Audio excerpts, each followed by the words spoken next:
Welcome, ladies and gentlemen, to the Alkindros International Trading Podcast. This is your host, Konstantin Kai Alkindros. I apologize about the lack of podcasts in the last week and a half. Unfortunately, work has kept me very busy, and so I've been unable to podcast in the last week and a half. I've decided to perhaps do the podcast once a week on the weekend and post it on the first Monday of the week. I don't think that my schedule unfortunately allows me to do a podcast every day or even 2 or 3 times a week. So I think we'll make it a once a week podcast and just make it a longer once a week podcast and a shorter 2 or 3 or 4 podcasts per week. So let's look at the sort of what's been going on in the markets. Or at least in our business, I should say. There's been a lot of demand for, I think I might have mentioned this last time, but demand for surgical masks has gone up. And also toilet paper, although we're not dealing with toilet paper or tissues or Dettol or hand sanitizer, but definitely if you're a supplier of those products, I'm sure you're seeing a huge uptick in buyers for those products. I myself am getting daily I'm getting new requests about surgical masks that we can supply. We can supply a couple of different types, ranging anywhere from 100,000 individual masks as a minimum order quantity to up to 10 million. So we do have a couple of suppliers. We have one in the U.S., one in the United Arab Emirates, one in China, and one in India. So we do have a few spread across the globe that can supply those to potential clients. From what I've seen, the demand is for around about 100,000 to up to 5 to 10 million. So it pretty much fits in with what we can do. We can do 3-ply and non-ply masks. So I'll show you in a second. I'll get this out of the way. So these are sort of the masks you can see here. These are the 3-plies. Coming up. Boxes that they sometimes come in. Some more 3-plied masks. More there. More boxes. This is the different type. These are non-plies. I quite like these ones. I like the way they look. There's your 3-plies there. So as you can see, it covers the face quite well. So those are sort of some examples. Those are the masks that we can supply. So there's a huge amount of demand for that right now. Other products right now, there's not a lot of activity. Oils, nothing there. There's some activity for milk powder.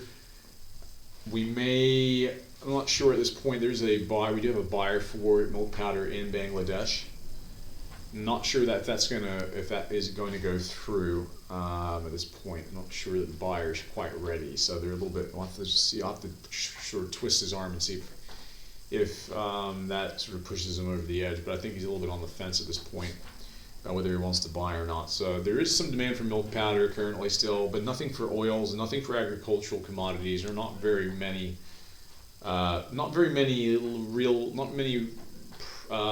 practical requests in regards to agricultural commodities. I do have a letter of intent for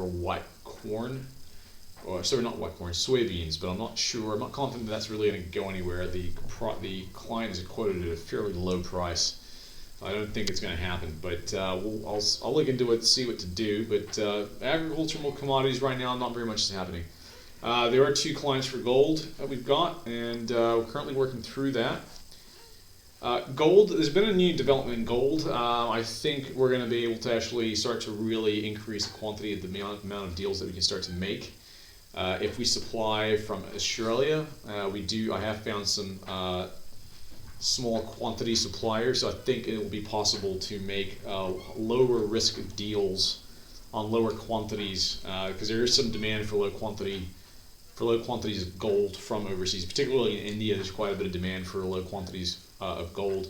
I'm actually starting to think. I'm actually really thinking about reducing the amount of products that we're dealing with. I'm actually starting to think at this point, if we can get platinum and gold from Australia, or diamonds, or some other like gemstone products or valuable metal products, I may even might even just dump the meats and the agricultural commodities.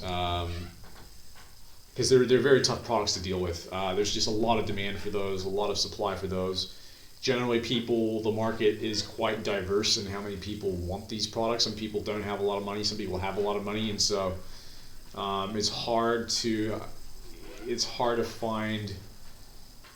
It's not easy to find big buyers, and if there are big buyers, they're generally, sometimes they want just the lowest price to quote, so they don't buy on quality, they'll just buy on how cheap it is. So that's what makes it tough. Whereas gold buyers generally have a knowledge of the price of gold, and so they've got the money to disposable income to spend, so it is possible to make deals with these people. So I think I'm thinking of actually reducing the portfolio. I do think I should reduce it. I think we've got quite a large portfolio, and there's a lot of products right now that just aren't.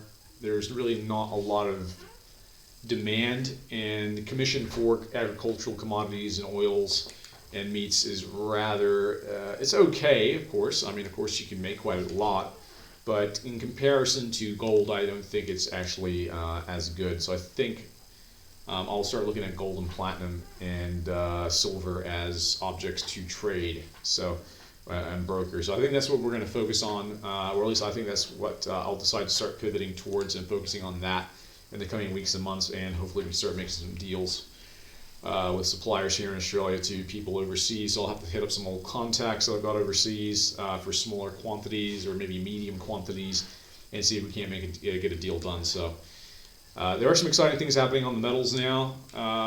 Meats, there's quite a lot of demand for meats out there. So I've had to go through our accounts, and there's a lot of contacts. So there's a lot of demand for meats. Don't think any of those are going to go anywhere. We've had a lot of requests. We've had a couple of requests recently from China. They haven't gone anywhere. The problems you have with China, dealing with Chinese buyers and Indian buyers, and most buyers in general outside of Western countries, is basically they just won't pay a lot for products. So it's a very big. I don't necessarily think it's an economic problem. I don't think it's a matter of. I don't think it's a case that they don't have the money. I think that's maybe part of it, but I think it's more cultural. I think it's in their culture to pay for things cheaply, and not to pay a lot of money for products. And I don't think it's in their cultures as well to look at things as quality. They don't view quality. I think a lot of them don't look at sort of the intangible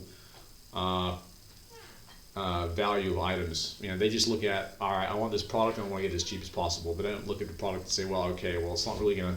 You're not going to get the best product at a cheap price. You're going to have to pay. If you want quality, you got to pay for it. I don't think they view it like that. I think it's very much in their culture to say, I just want the cheapest product. I just want to get at this product, and I want the cheapest price for it. And I think that's what makes doing deals outside of Western countries difficult. But I guess maybe it's not impossible, but it does make it difficult. So and it's tougher to negotiate. So I'd say that's really what's been going on the last week. There's some good developments happening, and there's some things that I'm going to probably stop doing. So I'm making some changes in approach with negotiation and sales. So that will be exciting to see how that works out. I think we'll leave it at that for this week. I might do another maybe I'll do another podcast during the week. I don't know. At this point, I'm really going to just play it by ear with the podcasts and just do them when I have spare time available to do to really kind of go into the subject matter. So we'll leave it at that. Thanks for listening to the Alkindrost International Trading Podcast. Of course, you can find us on Facebook, Instagram, and Twitter. You'll find our products there. So contact us if you have any inquiries, whether for purchasing or just general questions.